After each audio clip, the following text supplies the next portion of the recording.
వాస్తవమే కదా. బీఆర్ఎస్ ఎక్కడుందో ఇప్పుడు టార్చ్ లైట్ వేసి ఎత్కాల్చింది కదా. ఏడుంది బీఆర్ఎస్?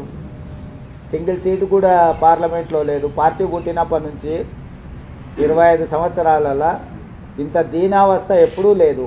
ఇప్పుడు ప్రజలు కాదు, కేసీఆర్ కూడా బీఆర్ఎస్ ఏడుందని టార్చ్ లైట్ వేసి ఎత్తుకోవాల్సిన పరిస్థితి వచ్చింది.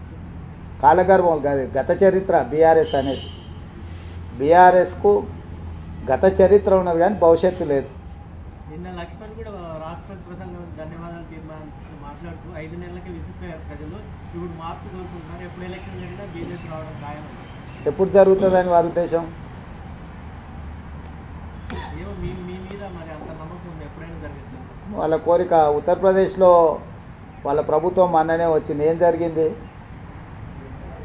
మణిపూర్లో వాళ్ళ ప్రభుత్వం ఉంది, ఏం జరిగింది? మహారాష్ట్రలో వాళ్ళ ప్రభుత్వం ఉంది, ఏం జరిగింది?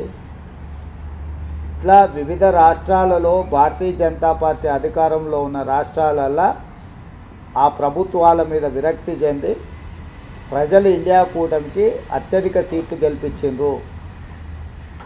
భారతీయ జనతా పార్టీ నాయకులు ఎవరైనా మాట్లాడే ముందు వాళ్ళ పార్టీ యొక్క దీనావస్థ దాన్ని పరిగణలోకి తీసుకొని మాట్లాడితే బాగుంటుంది.